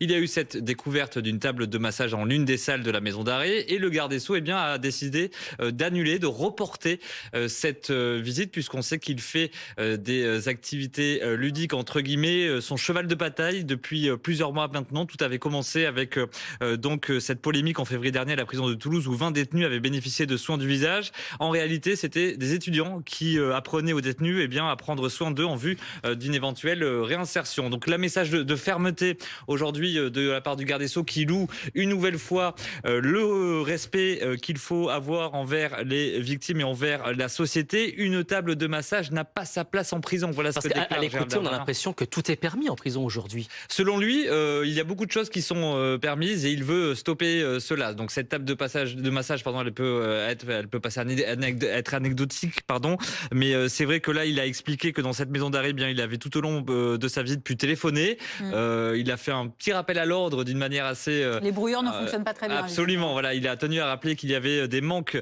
de moyens techniques dans cette prison. Donc c'est un petit tacle envoyé à la direction de cette prison puisqu'il a dit qu'il avait pu téléphoner tout au long de sa visite ministérielle. Il est donc revenu longuement sur ces tables de massage. La prison est un lieu où l'on doit purger sa peine. Je veux passer un message de respect des victimes et de la société. Et surtout, il martèle une nouvelle fois, je veux défendre l'autorité des agents. Il n'a pas manqué de rappeler que cette table de massage se trouvait désormais dans un local des agents pénitentiaires. Au-delà de cette anecdote, mais qui révèle en effet une situation qui arrive dans certains centres pénitentiaires, le ministre de la Justice a évidemment rappelé le but de sa visite initialement, c'est d'inaugurer cette extension de cette prison parce qu'elle est surpeuplée et que donc il y a eu 150 nouvelles places qui ont été créées. C'est aussi son but. Il a dit qu'il fallait permettre la dignité dans nos prisons. Oui, puisqu'on va rappeler que cette maison d'arrêt de Nîmes est l'une des prisons les plus surpeuplées en France. 497 détenus pour 200 places opérationnelles. Il y a donc une extension qui va permettre la création de 150 places supplémentaires. Il s'est également félicité des moyens alloués à son ministère, au ministère de la Justice, avec 1600 effectifs qui seront donc activés pour ce ministère de la Justice. 1 millier d'agents supplémentaires et ce dès l'an prochain. Et puis surtout, il a évoqué cette idée qui, dans mes souvenirs, n'avait jamais été évoquée par le ministre de la Justice. C'est son souhait de ouvrir une deuxième école pour former justement ces agents pénitentiaires. Aujourd'hui, il y a l'école nationale d'administration pénitentiaire, l'ENAP, qui se situe à Agen, dans le département du Lot-et-Garonne. Et aujourd'hui, donc, il émet, sauf erreur de ma part, pour la toute première fois, son souhait de voir mettre en œuvre, de voir créer donc une deuxième école pour former ces agents pénitentiaires. Bref, voilà, 1600 effectifs supplémentaires pour le ministère de la Justice, 1 millier d'agents pénitentiaires dès l'an prochain. Donc son souhait aujourd'hui de voir naître, entre guillemets, une deuxième école de formation pour les agents de la pénitentiaire. Et pour aller plus loin, il voit aussi à terme, plutôt proche pour lui, la création d'un nouveau palais de justice, toujours à Nîmes. Oui, toujours à Nîmes, puisqu'on sait qu'aujourd'hui, il y a quand même un embouteillage dans certains tribunaux. Il y a des délais d'audiencement qui sont relativement longs dans certaines juridictions. La juridiction nîmoise, le tribunal judiciaire de Nîmes, fait face à un nombre croissant de dossiers, notamment des dossiers en ce qui concerne des faits criminels, des tentatives d'assassinat en bande organisée ou encore des faits qui sont liés aux infractions sur la législation sur les stupéfiants. Donc voilà, il y a un tribunal judiciaire à Nîmes qui aujourd'hui est en saturation avec un nombre de dossiers. Les conséquences de cela, c'est que les délais d'audience sont de plus en plus longs et qu'aujourd'hui, Gérald Darmanin, il souhaite que la justice accélère, qu'on puisse juger au plus vite toutes ces affaires, notamment en ce qui concerne de stupéfiants. Voilà ce que l'on pouvait dire sur la prise de parole du ministre de la Justice, Gérald Darmanin, sur la prison à Nîmes où il était en déplacement, justement pendant que Marc se prépare et s'assied. Merci Marc de nous avoir rejoints, parce qu'on va parler des orages. Il y a 4 départements qui sont en vigilance orange, pluie, inondation et orage. Et on va parler là en particulier de ce qui s'est passé cet après-midi dans les Côtes-d'Armor. Ce n'était pas prévu. Ouais. Il n'y avait pas de vigilance orange. Et pourtant, il y a eu un orage stationnaire qui a fait pas mal de dégâts. Oui, en effet, des inondations, vigilance orange qui a été déclenchée donc en début d'après-midi par Météo France. Un département était placé en vigilance jaune, un orage stationnaire en lien avec cette goutte froide. Et donc, il est tombé localement 80 à 100 litres d'eau mètre carré. sur la partie centrale du département, voire ponctuellement jusqu'à 110, voire 120 litres d'eau mètre carré. Ce sont de fortes pluies qui sont tombées en l'espace de 2 à 3 heures. La normale pluviométrique pour le mois d'août en Bretagne, dans les Côtes-d'Armor, c'est 50 litres d'eau mètre carré. Donc il est localement tombé entre 2 mois et 2 mois et demi de pluie en l'espace seulement de 2 à 3 heures, ce qui a provoqué bien sûr et malheureusement d'importants ruissellements dans ce département. Et on va prendre justement la direction de l'une des communes des Côtes-d'Armor, c'est Loudéac, où on a eu déjà plusieurs témoignages depuis le début de cet après-midi, qui a été particulièrement touché par la soudaineté de cet événement. Erwan Bougo-Pomeré, bonjour, vous avez assisté à ce qui s'est déroulé cet après-midi, vous êtes gérant d'une boutique à Loudéac et vous avez tout d'abord entendu un coup de foudre assez puissant. Oui, bonjour, c'est exactement ça. Il y a eu on a entendu la foudre tomber, après la pluie à torrent. Moi, ça va, j'ai pas été tellement touché quand même. Il y a quelques petits dégâts au niveau des coupures d'électricité, mais ça va, on s'en sort bien. Des infiltrations dans votre cave, c'est ça? Un peu au niveau de la réserve, ouais. Et autrement, plus de lumière au niveau de la caisse, quoi. Est-ce que vous avez déjà eu des orages, des inondations de ce type? Non, c'est vrai que c'est assez rare. Au point là, quand même, on n'a pas l'habitude. Souvent, le sud est plus touché, ou d'autres régions, mais... Ce que nous explique cet après-midi, c'est que c'est un orage stationnaire. Alors, je vois que l'image se frise. Est-ce que vous nous entendez? La connexion est difficile, voilà, on imagine, nous avec avons ces conditions perdu météo. Erwan Bougo-Pomeré. On le retrouvera peut-être tout à l'heure. On va en parler avec Marc, puisque Marc est resté avec nous sur ce plateau. Qu'on comprenne bien, en fait, c'est un orage qu'on appelle un orage stationnaire. Concrètement, ça veut dire quoi? On comprend un peu, mais en conséquence, il y a quoi? En fait, tout ceci est... Alors, on sort d'une canicule avec des températures qui sont encore très chaudes cet après-midi dans l'Est, dans le Sud-Est. Il fait plus de 32 degrés. Et puis, en Bretagne, localement, il fait 17-18 degrés. C'est ce conflit de masse d'air en lien avec une goutte froide sur le proche Atlantique qui provoque ces orages. Et en fait, autour de cette goutte froide qui avance très lentement, eh bien, on a des paquets pluvieux orageux qui circulent et qui font du surplace. Et c'est ce qui s'est passé malheureusement sur le département des Côtes-d'Armor. Et il y a eu donc des quantités d'eau, vous le disiez, plus de 2 mois de pluie en quelques heures. Qu'on se représente un peu à quoi ça peut monter, jusqu'à combien? Alors en fait, en temps normal, dans les Côtes-d'Armor, au mois d'août, il tombe localement entre 40 et 50 litres d'eau mètre carré, 50 mm. Là, en l'espace de 2 à 3 heures, alors les orages parfois passent au travers des stations météo de Météo France, mais en tout cas sur ce qu'on appelle la lame d'eau, ce qui nous permet un peu de calculer, de voir ce qu'il est tombé. Il est localement tombé 100 à 110 litres d'eau mètre carré. Donc en fait, vous faites le calcul, 40-50, c'est la normale mensuelle pour un mois d'août. Là, on est localement sur du 2 mois, voire 2 mois et demi de pluie qui sont tombés seulement l'espace de 2 à 3 heures. Des sols très secs en plus. Et voilà, et ça c'est le paramètre aggravant, c'est-à-dire que la Bretagne, comme une grande partie de la France en réalité, est concernée par une sécheresse. On sort d'une vague de chaleur qui a été assez intense. On a un déficit pluviométrique qui est très important sur l'ensemble du territoire depuis maintenant plusieurs semaines. Et donc en fait, cette eau, lorsqu'elle tombe sur des sols qui sont extrêmement secs. Et donc cette eau, elle ne s'infiltre pas, elle ruisselle, et c'est ce à quoi on a assisté cet après-midi dans les Côtes-d'Armor, du ruissellement et des inondations. Donc là, on parle des Côtes-d'Armor, vigilance orange encore cet après-midi. Il y a 3 autres départements, Marc, on voit la carte justement qui s'affiche à l'antenne. 3 autres départements en vigilance orange, le Gard, l'Hérault et la Lozère. Il y a un département particulier où ça tape fort également cet après-midi. Oui, actuellement. Donc, alors déjà à 16h, la vigilance orange n'évolue pas. Le département des Côtes-d'Armor restera en vigilance orange jusqu'à 21h. Et puis, donc, comme prévu, de 16h à minuit, même si ça a commencé un peu plus tôt sur le département du Gard, des orages localement violents sont attendus. Donc, sur la Lozère, sur l'Hérault, sur les Gards. C'est vrai que là, actuellement, ça tape particulièrement fort sur le département du Gard. Là, au nord de Nîmes, on relève déjà en l'espace d'une heure 60 litres d'eau mètre carré. Dans le département du Gard, alors la normale pluviométrique est assez ridicule au mois d'août parce que c'est la Méditerranée et on est en été. C'est 40 litres d'eau mètre carré. Donc on est déjà à 1 mois et demi de pluie. Mais bon, parler en mois et demi de pluie ou en 2 mois de pluie pour la Méditerranée, ça donne une idée. Mais en tout cas, voilà, il pourrait localement tomber jusqu'à 100 voire 120 litres d'eau mètre carré sur ces départements. Donc 2 à 3 mois de pluie. Là aussi, ce sont des pluies qui tombent sur des sols qui sont extrêmement secs. Et comme ce qui s'est produit malheureusement en Bretagne, on craint la même chose du côté du Languedoc-Roussillon, sur ces départements cévenols, avec là aussi d'importants ruissellements et des inondations. Merci beaucoup Marc. Et aussi, on l'a vu sur cette carte, de nombreux départements en vigilance jaune, à ne pas négliger non plus. On parle à présent de l'actualité judiciaire avec Maxime Clié-Ruza du service police-justice de BFM TV, avec le décès qu'on a appris d'un streamer. Il s'appelle Jean Pormanov, il était âgé de 46 ans. Et ce décès, il l'interroge interroge parce qu'il est intervenu en plein live de ce streamer. Oui, c'est ça, c'est un streamer qui était connu pour ses lives avec 3 autres amis, 3 autres comparses à lui, des lives où il se mettait en scène, où il passait plusieurs heures, plusieurs jours en direct. En l'occurrence, au moment de son décès, cela faisait une dizaine de jours que les 4 streamers étaient en ligne sur une plateforme vidéo appelée Kick, concurrente de Twitch, avec des règles un peu plus floues, et sur les vidéos que le service police-justice de BFM TV a pu constater, eh bien, on voit cet homme en plein sommeil, en train de s'étouffer en tout cas, et de perdre la vie comme ça. L'un de ses comparses qui était présent avec lui dans la pièce où se déroulait le live est alors intervenu. C'est à ce moment-là qu'il a constaté le décès.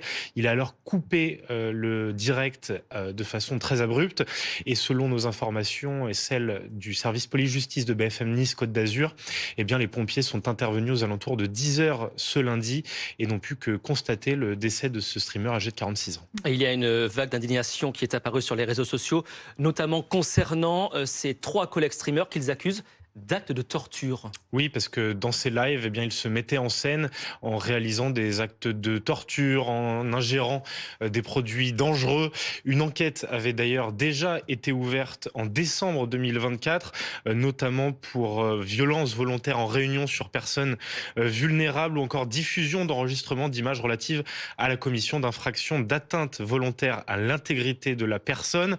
Sur cette enquête, ainsi que sur l'enquête qui a été ouverte en recherche des causes de la mort pour Jean Portmanov, eh bien, ces 2 enquêtes sont gérées par le service local de police judiciaire de Nîmes, qui est chargé de faire la lumière sur ces actes.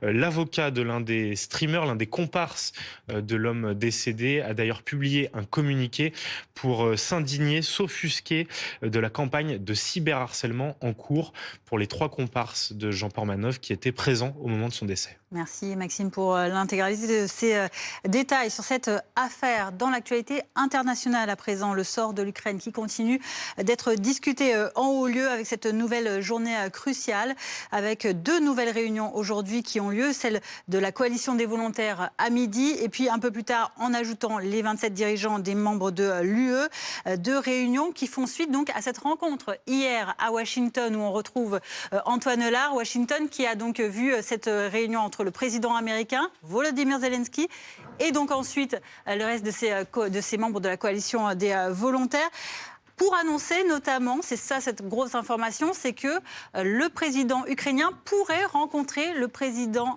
Vladimir Poutine directement en face à face d'ici une quinzaine de jours. Que sait-on des contours de cette rencontre ?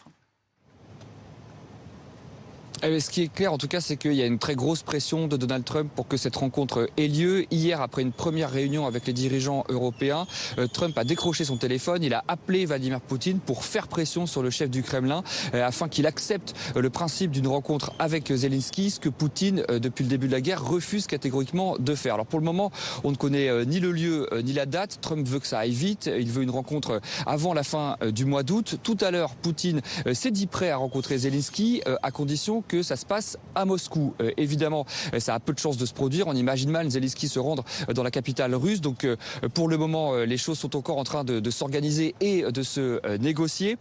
En tout cas, Trump est persuadé qu'il faut que Zelensky et Poutine se parlent en face à face afin de trouver un accord de paix et notamment régler l'épineuse question des concessions territoriales. Si cette rencontre a lieu, Trump indique qu'il y aura ensuite un autre sommet, tripartite cette fois, avec Donald Trump aux côtés de Zelensky et de Poutine.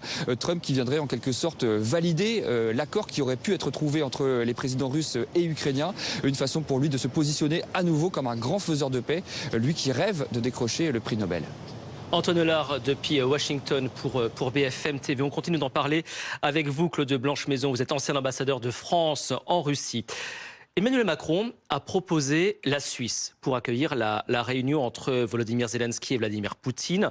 Le ministre des Affaires étrangères suisse a dit pourquoi pas. Et on a appris il y a quelques minutes que le président russe proposait Moscou pour accueillir cette réunion. Ça dit quoi ? C'est pas très étonnant, puisqu'il ne voulait pas rencontrer Zelensky, qu'il considère que Zelensky n'est pas son égal, qu'en effet, il est en fait le président du pays qui a ordonné l'invasion du pays de Zelensky, donc il veut que Zelensky vienne se soumettre. Évidemment, s'il allait à Moscou, il irait à Canossa. Il irait se soumettre et faire acte d'allégeance au tsar. Bon, évidemment, ça veut dire qu'il ne veut toujours pas rencontrer Zelensky.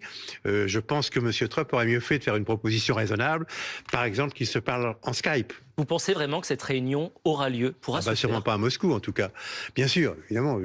Pourquoi est-ce que Zelensky irait faire acte d'allégeance? Mais là, justement, cette déclaration du président russe, ça prouve qu'il n'a pas envie de le rencontrer, Absolument, comme vous le disiez, donc bien sûr. que l'intention n'est pas là. Donc cette réunion n'aura probablement jamais lieu, de toute façon. Il valait mieux qu'il dise qu'il n'avait pas envie de le rencontrer, plutôt que de proposer Moscou, puisque Moscou, c'est vraiment dire, viens faire allégeance, agenouille-toi devant le tsar, et à ce moment-là, on pourra commencer à parler. Est-ce que Donald Trump s'est pas un petit peu avancé en parlant de cette réunion bipartite? Oui, alors, c'est parfois son mérite, parce que comme il est dynamique, parfois, il force les choses, et quelquefois, ça marche. On l'a vu au cours des derniers jours. Là, évidemment, l'antagonisme et le ressentiment entre les deux hommes, Poutine et Zelensky, est tel qu'il fallait probablement prendre plus de précautions.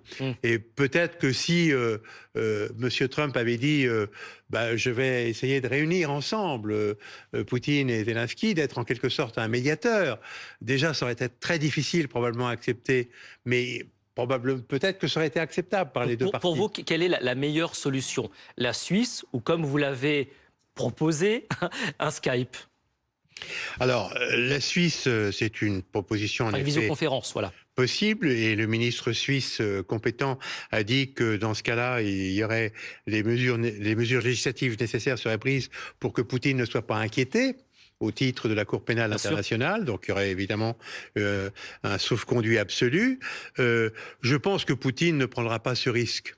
D'abord parce que c'est un pays européen au bout du compte, et qu'il faudrait survoler d'autres pays qui sont aussi membres de la Cour pénale internationale, et que c'est vrai que ça serait relativement inconfortable pour Poutine. On est face à un blocage. Là. Donc il ne prendra pas ce risque, il n'ira pas en Suisse. Donc les pays qui restent, c'est évidemment les pays du Golfe, la Turquie, mais manifestement, ça n'est pas l'idée de Poutine.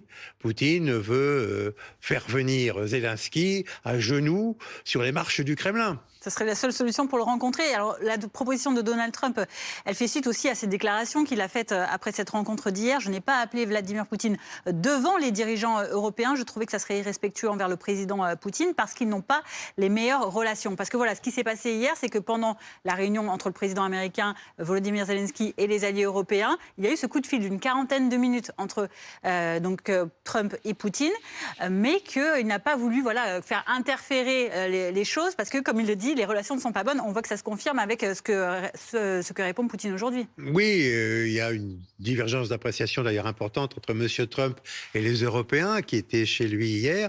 M. Trump pense que Poutine veut un compromis et veut aboutir à la paix. Les Européens, majoritairement, sont comme M. Zelensky. Ils pensent que M. Poutine ne veut pas faire un compromis et aboutir à la paix, et qu'il veut continuer sa guerre jusqu'à ce qu'il soumette complètement, évidemment, l'Ukraine, qu'il en fasse un pays du genre de la Biélorussie. Au-delà de la forme de toutes ces prises de parole à l'issue de tout ça, il y a aussi le fond qui a été discuté hier.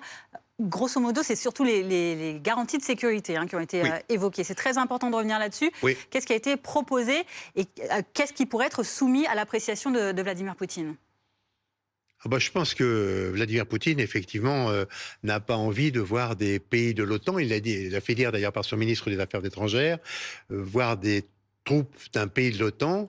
L'OTAN s'est exclue de toute façon, mais d'un pays de l'OTAN, il considère que ça revient au même, sur le sol ukrainien. Donc ça sera difficile de lui faire accepter, mais Trump pourrait peut-être lui faire accepter dans certaines conditions si le problème territorial était réglé. Parce qu'en réalité, la priorité pour Poutine, c'est de régler le problème territorial, c'est-à-dire l'incorporation à la Russie, la reconnaissance des oblasts qu'il a inclus dans la constitution russe, et la reconnaissance des jurés. Or, il n'est pas question pour les Occidentaux, en tout cas pour les Européens, de reconnaître des jurés cette incorporation à la Russie. Ça ouvrirait une boîte de Pandore, ça. de facto, on peut le faire, si vous voulez. C'est ce qu'on fait dans tous les cessez-le-feu, bien sûr, mais c'est pour une durée provisoire. Alors que des jurés, c'est pour toujours. C'est pas possible, évidemment. Donc là, je pense que M. Trump a encore pas mal de travail à faire pour nous acheminer, comme il en a l'intention, vers une conférence de la paix. On a déjà du mal à voir venir cette réunion bilatérale, encore moins la trilatérale et la multilatérale qui ont également été évoquées hier. La multilatérale, c'est plus simple. C'est plus simple, évidemment. Mais là, il va y avoir un blocage, en effet, puisque la réaction de Poutine est une réaction d'hostilité totale à M. Zelensky et à l'Ukraine. Alors Emmanuel Macron s'active en coulisses en ce moment et qu'a-t-il fait ? Eh bien, il a réuni à la mi-journée avec le Royaume-Uni une visioconférence de la coalition des volontaires. Que sait-on concrètement de cette séquence diplomatique ? On voit ça avec Sophie Dupont, notre envoyée spéciale BFM TV au fort de Brégançon à Bormes-les-Mimosas.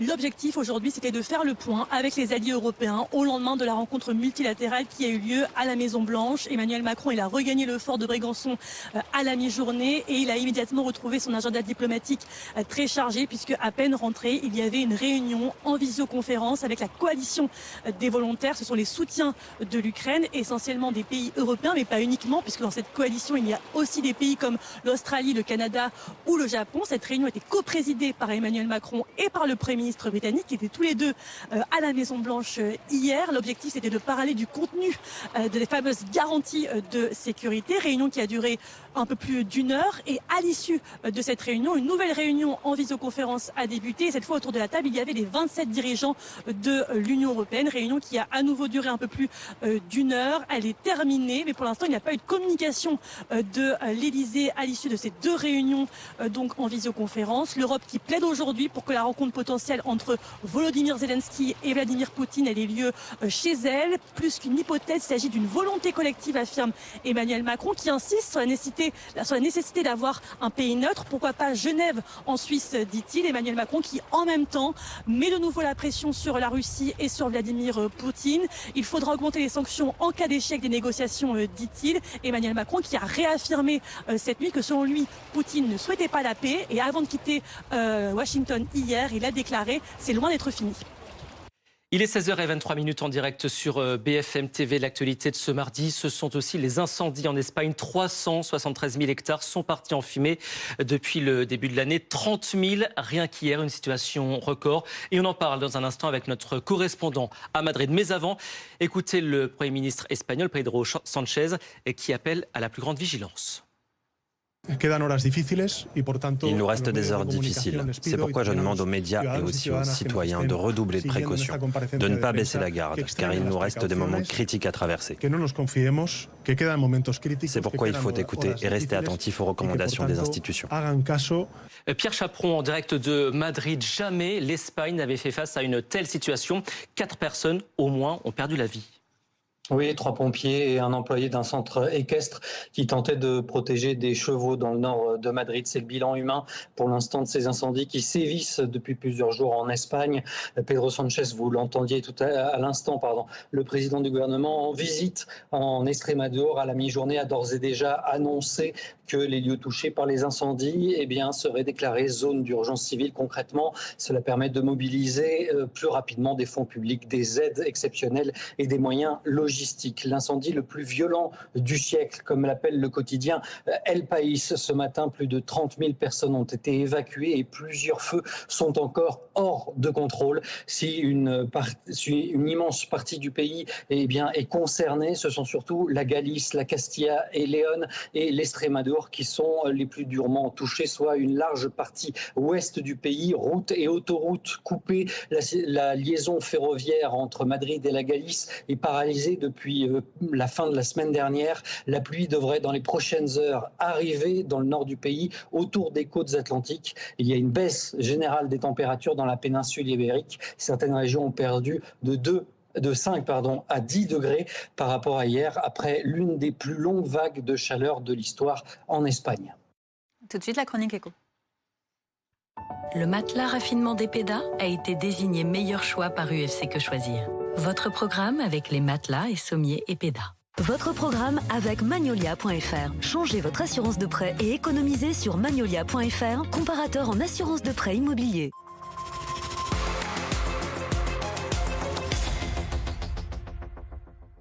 Allez, il vous reste un petit peu plus de 2 semaines, un peu moins de 2 semaines avant le retour à l'école. Et vous êtes peut-être déjà la tête dans les fournitures scolaires. Et on a une bonne nouvelle à vous annoncer. Très très bonne nouvelle parce que cette année, la rentrée des classes devrait vous coûter un petit peu moins cher que d'habitude. Les explications concrètes de Kylian Chaput avec Véronique Fèvre, Elliot Francom et Pauline Delevoye.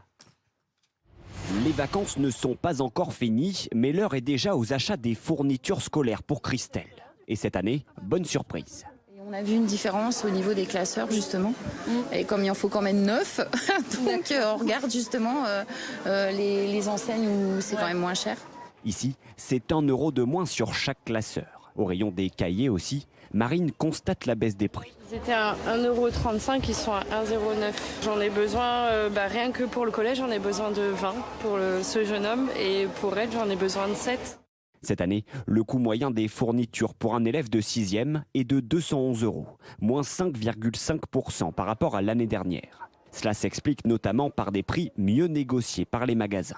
De meilleurs achats, de meilleures négociations. Et on vend en vrac, donc on vend beaucoup de produits à moins d'1 €. On vend des produits rechargeables, donc c'est pareil, économiquement c'est beaucoup plus rentable. Mais attention, le prix de certains produits continue d'augmenter. Le coût des calculatrices, qui a augmenté sérieusement. Les prix des règles et des équerres incassables. On ne rejoint pas les tarifs initiaux d'avant la période Covid. On est toujours très supérieur à cette époque-là. C'est dans les hypermarchés que les tarifs ont le plus baissé cette année.